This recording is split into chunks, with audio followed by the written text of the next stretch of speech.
De goal, daar is Klaas natuurlijk altijd bij betrokken. Weghorst, Oenestal, Gers, Haast. Rots.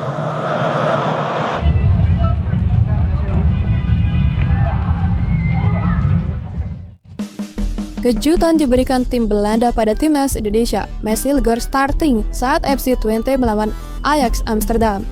Bikin supporter Jepang terheran-heran, Sintayong tidak mau buang waktu. Hari ini timnas Indonesia langsung latihan jelang lawan Jepang. Kabar mengejutkan, kedatangan Kevin Dix bikin fans penasaran apakah siap diturunkan melawan Jepang. Simak berita selengkapnya hanya di channel ini. Selamat menyaksikan. Kabar mengejutkan, kedatangan Kevin Dix bikin fans penasaran apakah siap diturunkan melawan Jepang. Kevin Dix dikabarkan bisa bermain di laga timnas Indonesia melawan Jepang, yang merupakan matchday kelima grup C kualifikasi Piala Dunia 2026 pada 15 November. Menurut sumber yang beredar, proses perpindahan federasi Kevin Dix sudah selesai. Namun demikian, tim Copenhagen masih bakal melakoni laga terakhirnya tengah malam ini. Kevin Dix dikabarkan bakal berangkat dari Copenhagen, Denmark menggunakan Qatar Airways pada hari Senin setelah pertandingan Copenhagen selesai. Jadi jadwalkan tiba di tanah air pada Selasa 12 November jam 3 sore.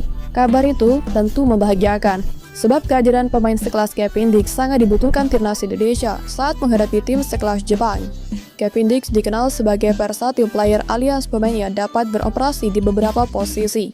Selain back tengah, pesepak bola 28 tahun ini bisa dioperasikan sebagai fullback atau wingback kanan dan juga kiri, gelandang sentral hingga winger kanan ataupun kiri. Harapannya kehadiran Kevin Dix dapat meningkatkan kemampuan timnas Indonesia untuk meraih poin saat menjamu Jepang pada 15 November ataupun Arab Saudi pada 19 November. Apalagi saat ini timnas Indonesia ditargetkan oleh PSSI untuk bisa meraih 4 angka dalam 2 laga tersebut. Tambahan poin dibutuhkan timnas Indonesia untuk memperlebar kesempatan lolos ke babak keempat atau bahkan lolos langsung di kualifikasi Piala Dunia. Sekarang hingga memainkan 4 pertandingan grup C, timnas Indonesia masih duduk di posisi kelima dengan 3 angka. Timnas Indonesia hanya terpaut 2 angka dari Australia di posisi kedua, atau batas akhir tim yang lolos ke Piala Dunia secara langsung. Karena itu menarik menanti aksi dari timnas Indonesia di FIFA Matchday November kali ini. Di luar dugaan, jurnalis senior Jepang berikan peringatan keras kepada pembenci pemain keturunan timnas Indonesia. Yoshiyuki Osumi, jurnalis senior di media Jepang, mengaku keheranan dengan pihak yang menyindir penggunaan pemain keturunan oleh timnas Indonesia. Dalam tulisannya, jurnalis senior sekaligus pandik sepak bola Jepang itu sampai membandingkan timnas Indonesia dengan tim langganan Piala Dunia seperti Senegal dan juga Irlandia. Seperti yang diketahui, tercatat beberapa prestasi gemilang diraih timnas Indonesia. Salah satunya ialah bisa mentas di babak ketiga kualifikasi Piala Dunia untuk kali pertama sepanjang sejarah. Akan tetapi, walaupun kontribusi pemain keturunan tersebut cukup besar, tapi tetap saja masih ada pihak yang cenderung kurang mendukung kiprah mereka di timnas Indonesia. Kondisi inilah yang kemudian dikritisi oleh jurnalis senior asal Jepang, Yoshiyuki Osumi. Dalam sebuah artikelnya, dia mengaku heran dengan pihak yang menyepelekan program naturalisasi. Bikin supporter Jepang terheran-heran, Sintayong tidak mau buang waktu. Hari ini timnas Indonesia langsung latihan jelang lawan Jepang. Timnas Indonesia tidak membuang waktu jelang menghadapi timnas Jepang di matchday kelima grup C putaran ketiga kualifikasi Piala Dunia 2026 zona Asia. Menurut manajer tim Sumarji, skuad Garuda bakal langsung latihan pada Senin 11 November 2024. Pertemuan tim asuhan Sintayong melawan Jepang dalam rangka fase grup C putaran ketiga kualifikasi Piala Dunia. Laga itu bakal berlangsung di Stadion Gelora Bung Karno, Jakarta pada Jumat 15 November. Sumarji mengatakan Pratap Arhan dan kolega segera bersiap diri agar dapat tampil maksimal melawan Jepang, sebab timnas Indonesia bakal mendapatkan ujian berat dari tim syarat pemain berkualitas dan juga pengalaman. Pria berkacamata itu juga mengatakan beberapa pemain sudah berada di Jakarta, tapi dia belum bisa membeberkan nama-nama pemain yang akan sudah bisa bergabung dalam latihan perdana. Tentu sebagian pemain yang datang adalah mereka yang tampil di Liga 1, sedangkan 3 pesepak bola keturunan yang sudah mendarat adalah Martin Paes, Justin Hutner, dan juga Sandy Walsh. Ivar Jenner dan Marcelino Ferdinand juga tiba pada hari Minggu 10 November siang. Ivar Jenner dan juga Marcelino berada dalam satu pesawat dari Doha, Qatar menuju Jakarta. Ivar akan absen dalam pertandingan melawan Jepang karena akumulasi kartu kuning. Calvin Verdong sudah menyelesaikan pertandingan melawan RKC Waalwijk. Eliano Rejders juga sudah menuntaskan laga pekan ini melawan Fortuna Sittard. Sedangkan Tom Haye dan juga Mads Hilgers baru menyelesaikan pertandingan terakhir mereka kemarin malam. Sebatas informasi, saat ini timnas Indonesia berada di urutan kelima di klasemen grup C dengan 3 poin. Sementara itu skuad Samurai Biru berada di posisi puncak klasemen dengan 10 poin. Jelang berhadapan dengan negaranya yakni Jepang, Yoshiyuki tidak sungkan menyamakan fenomena pemain keturunan timnas Indonesia dengan tim Piala Dunia seperti Senegal atau bahkan Irlandia.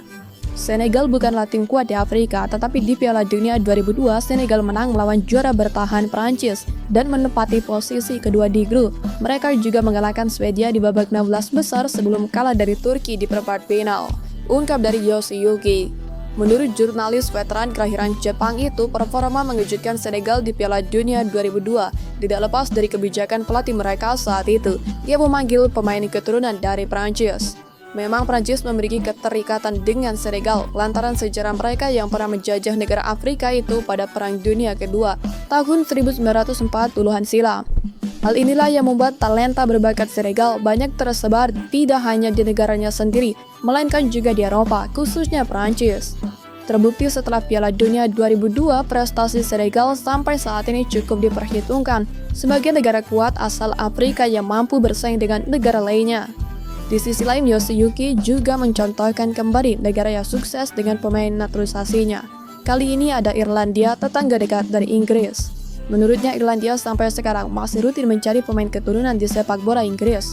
Tidak sedikit dari mereka yang baru menginjak negaranya saat dipanggil timnas. Oleh karena itu, Yoshiyuki menekankan jika pemanfaatan talenta pemain keturunan timnas Indonesia layak didukung demi perkembangan sepak bola nasional. Kejutan diberikan tim Belanda pada timnas Indonesia. Mads Hilgers starting saat FC Twente melawan Ajax Amsterdam. Pemain bertahan berdarah Indonesia, Mads Hilgers, kembali memperkuat lini belakang FC Twente dalam laga melawan Ajax Amsterdam di The Graafsveste Minggu malam. Ini merupakan kejutan di balik kabar dirinya gagal memperkuat timnas Indonesia melawan Jepang Jumat besok. Kembalinya Mads Hilgers ke lapangan hijau setelah sempat absen karena cedera tentu menjadi angin segar bagi klubnya maupun timnas Indonesia. Mads Hilgers jadi starter saat melawan Ajax Amsterdam dan diumumkan dalam Instagram FC Twente pada Minggu malam waktu Indonesia. Kehadiran Mads Hilgers sangat dinantikan oleh skuad Garuda, mengingat dua pertandingan krusial melawan Jepang dan Arab Saudi dalam babak ketiga kualifikasi Piala Dunia akan segera digelar. Tenaga dan pengalaman pemain kelahiran Belanda itu diharapkan bisa memperkokoh pertahanan timnas Indonesia. Di pertandingan melawan Ajax, Hilgers dipercaya pelatih Joseph Osting untuk mengisi posisi starter dan berdua dengan Charles Eiting di jantung pertahanan. Sebelumnya, pemain 23 tahun itu sempat absen dalam laga Liga Eropa melawan OGC Nice akibat cedera hamstring yang dialaminya saat pertandingan melawan Willem II Tilburg. FC Twente sendiri harus bermain imbang 2-2 ketika melawan Ajax Amsterdam. Di pertandingan yang berakhir dengan skor 2-2 tersebut, Mads Hilgers harus digantikan pada menit ke-84. Almere City semakin suram, Tom Haye salah masuk tim dan tim dihajar Feyenoord. Gelandang timnas Indonesia Tom Haye tampil selama 81 menit ketika Almere City dipaksa menyerah dengan skor telak 1-4 oleh Feyenoord dalam laga Eredivisie pada Minggu 10 November malam. Di laga pekan ke-12 di Jammer Stadion tersebut, 3 gol sudah tercipta dalam 10 menit pertama. Feyenoord 2 kali unggul berkat gol Hwang In-beom dan juga Rami Zerouki. Almere sempat menyamakan skor lewat aksi Cornelius Hansen. Memasuki babak kedua, Almere City semakin tertinggal setelah Feyenoord mencetak gol lewat Thomas Bellen dan juga Hadj Moussa. Skor 4-1 untuk kemenangan Feyenoord menjadi hasil akhir di pertandingan itu. Hasil ini membuat Almere City masih terpuruk di zona degradasi, tepatnya peringkat ke-17 dengan hanya meraih 6 poin dari 12 laga. Setelah ini, Tom Haye bakal segera terbang ke Jakarta untuk bergabung dengan skuad timnas Indonesia Aswan Sintayong yang bakal menjalani 2 pertandingan mulai pekan depan. Demikian rangkuman berita terbaru tentang timnas Indonesia. Nantikan berita-berita menarik selanjutnya hanya di Football Focus ID.